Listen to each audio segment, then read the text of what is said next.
Good morning. Hey, welcome to Adirondack Rust. This is a new YouTube channel for me.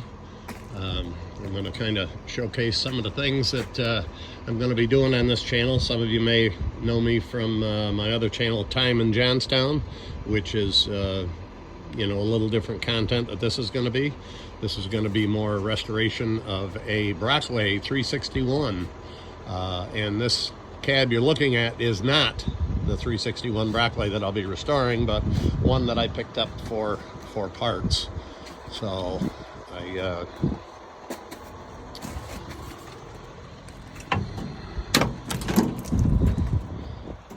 typical Brockway floorboards, but they are available out in Baldwin's, New York. There's a gentleman out there that has the floorboards and all the components for the floor here made up brand new. They're all bent and pre-drilled for the important things, and you can buy them at for a pretty reasonable price, considering you're getting brand new floorboards and stuff for it. But this is a typical interior of a Brockway 361 cab. What's left of the headliner, the glass, I think somebody busted it out of it. One of the reasons I bought it was for some of the condition of some of the doors are in decent shape. Even the bottoms of the doors, I mean, they're pretty good.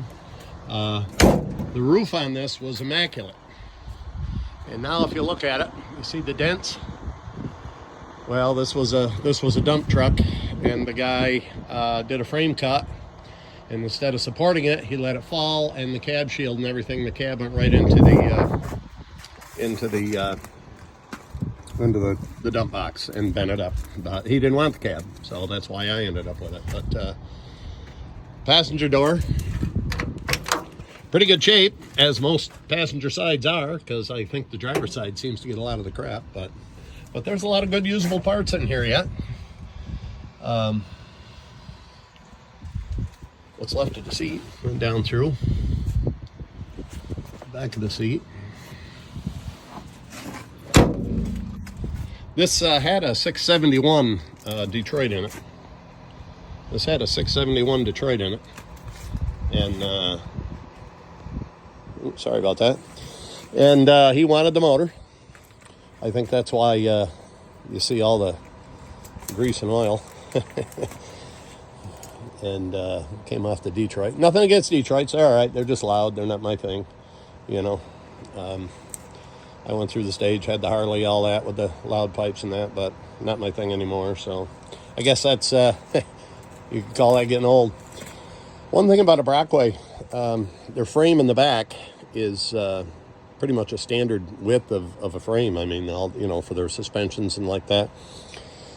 The frame rails in the front, as you can see, they bow out, and that's what makes Brockway kind of unique and hard to get frame rails for. I'm not saying you can't, but it makes it a little harder.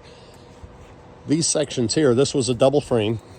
As you see, the double frame comes all the way up in past the rear front axle spring hanger, and comes right up into here on both sides. And these sections are bowed out, as the inner rail is bowed out as well. What you can do, and this one had power steering, so that's another reason I wanted this. I wanted that box, the power steering box. What you can do with these, and I'll show you back here, is you can pull this frame out, pull it apart. You can cut the inner rail up further, or the outer rail, depending on which, and there's a place in Vermont that makes frame rails, so they'll custom make the frame rails to the size you want. They'll weld it and put it back together for you, and you would need the cross members and things, but that's always an option for somebody if they're trying to restore an old Brockway and they need a decent frame. Yeah, you're going to put money into it. Yeah, you want it to be a Brockway that maybe is going to be worth something when you're done, not just a cookie cutter Brockway as I've heard them referred to, but you want something of specific value, maybe a U model with a big V12 in it or something. The old two-stroke Detroit seem to be a pretty popular thing today. That is the radiator out of the one that I am restoring. I've got some work to do on it, as you can see. So as the shroud's been cut up and that, I don't know, I think as the mounts started to give way, and things, maybe the fan blade hit different things, or they had to take a fan blade out of it and change something. And instead of, doing it right, they just kind of, they were in the woods, they just cut a hole through it, and so I'll repair that. I'll do it up. I'm going to pull the tanks off it. I'm going to clean the tanks up and get new gasket material for the tanks. I'm going to rod the radiator and put it all together, and then I'll pressure test it. So, a couple of the aluminum wheels. These are going on the truck. These are going to be the front wheels for it. I got to have them polished up. I think for what it's going to cost me to polish them up, I could probably have bought new ones, but that's all right. These are for the old style stud piloted buds. They're not the hub piloted. There's a hood, fender, and the grill, or the shroud off of that truck that's out there that you just saw. The cab that I'm doing, don't mind the mess here, folks, is right there buried underneath. Believe it or not, that cab is in really, really good shape. I have new floorboards for it, but I'm debating whether to even use them, whether to just have this sandblasted and painted. I may not even have to. Some tires for the rear of it. I've got more of the aluminum buds here because I bought a different rear axle. This dump truck had a 16,000 pound front axle, which is the one you see on the bottom here with the tires. That one is the one that I picked up that had the Bud hubs on it.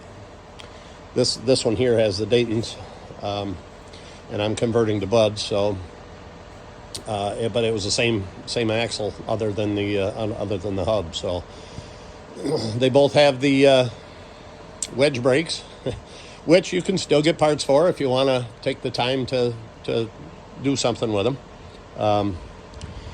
This one here was a 1972. It came through with a 350 small cam Cummins, an 855 cubic inch NTC 350. A lot of guys argue, oh no, 72 didn't have them. Well, yeah, they did, and it came from the factory. It's on the build sheet when it was made brand new. It's got Jake's on it, Jake brake, and it's got the old, I don't know if I can zoom in on it here, but the old compressor, which, I may end up changing that. I don't know. It's only going to be a toy truck, so, how much, I am going to rebuild the engine, put a kit in it and that, but I'm really not going to be doing much with it. Those pallets, there's a stack of pallets there, and each pallet is loaded up with frame parts. And those frame parts go to this 361 that I'm doing. They have all been sandblasted, primed, painted, and are all back together. I've remade some of the cross members, the X, I think they call it an X brace that goes in between the rear axles. I completely remanufactured the whole thing, all brand new metal, cut, bent, and drilled for the holes for the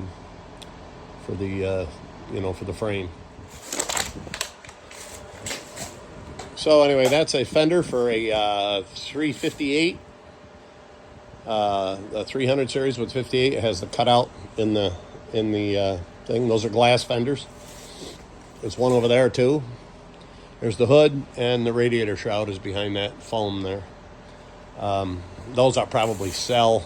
I really don't have a use for them. Fiberglass fenders for Brockways. There's a gentleman out in Granville, New York. He's having brand new ones made. He's got the molds for them and is actually having them made. Fairly reasonable, but for the 300 series, the 361, because the fenders really go to crap on these. They rot all out. But they have this molded in fiberglass diamond plate, imitation diamond plate, whatever you want to call it. I've got a set of brand new, or new old stock, whatever you want to call them, fiberglass fenders for a 361 that do not have that on there. So I can use the real aluminum diamond plate that goes on there, which would be a nice little added touch to what I'm doing. This here is a rear axle, air ride. That's what I'm putting in this Brockway. It had Rockwell top load rears. I believe they were 48,000 pound top loaders with 50,000 pound spring suspension. And I took them out. Nobody wanted them, so they ended up going to the scrapyard. Shame, but I just didn't want them hanging around no more. So I've cleaned this up, blasted it, painted it, got new brakes, all the hardware kits for it. Like I said, new airbags, new U-bolts, because I took it all apart to blast it out. The bushings are really in good shape on where it mounts. So the frame rails on this truck, like I say, it was a double frame, they've been plugged and re-drilled for the new axle. So that's what's going in it. And I'm looking forward to getting some work done on it this spring. Fortunately, today is the first day of spring. Here lays the airbags, the new airbags for it. And yeah, I'm looking forward to getting something done. The Mack Museum does a nice little presentation on, they'll give you the build sheets from when the thing was originally done in the factory, and who bought it. A lot of times the original sales contract will be there. What you're looking at here is the hood for the fender, the right side fender for the 361. That's the fiberglass fender I was telling you about. Again, no fake diamond plate, but I have the real pieces already cut to go on there. These are door skins for a, let's see here, this is a 361 skin, and there is a brand new door, 361 door that's, well, that I shouldn't say brand new. That's been redone because I had to have a few parts made for the bottom, and I got a brand new skin for that. There's another one over here, but this is a complete door. Minus the hardware, of course. The other fender sits over there in the pile. You'll see a frame and a rear end. That's for a 1950 147 Brockway that I'm working on, but as you can see, things got piled up on it, and it's a mess. Coming in here, I wanted to try and find some of the goodies I have that this is a brand new, it's actually got the Mack thing from when Mack had stocked them. Brand new speedometer. Get the glare out of there with 1 mile on it.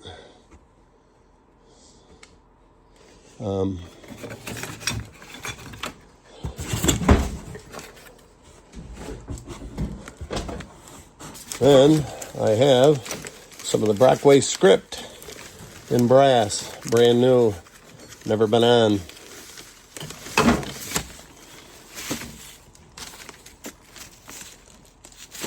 For the hood, there's 3 of them here, all brand new. I was going to do it and use the brass colored. I have a set of mirrors here that are the gold colored with the Husky on them. Those are new old stock. They've never been on. The plastic has a little crack in it, but and they really go on a 700 series Brockway, but I'd probably use them on my 361 because I like the looks of them. Some of the weather stripping and stuff. This is what goes around underneath that. I don't know if you can see the profile of it. The aluminum diamond plate that goes on the fenders. This is new old stock rubber belting that I was given by a very nice gentleman down in Allentown, Pennsylvania. So anyway, this is the interior of that truck, of the 361 that I'm going to redo. Dashboard's pretty much complete. Everything's there. Steering wheel has its usual cracks in it, like they have. And so that's just a quick rundown of what we got here. These stock seats are going to go because I'm not going to sit on one of those. I'm going to have something more comfortable in there. And I even thought about putting a sleeper on this. It's only going to be a single axle, but I don't know for sure if I'm going to yet or not. I certainly will have enough frame to put probably a 60-inch bunk on it with the fifth wheel, but I don't know so much as if I'm going to. So that's pretty much it. Showed you some of the things I got. It's going to take me a while to get these videos, done, and I'm still working for a living, so it takes a little while. But as I go, I'll be posting more, and hope you enjoyed it. If you did, hit the like, share it, and the subscribe button if you would. It doesn't cost you anything. It's one of the few joys in life that are free still. And let me know what you think in the comments down below. I appreciate it. I love to read your comments, and I'll try and respond to everybody if I can. So you guys have a great day. Bye-bye.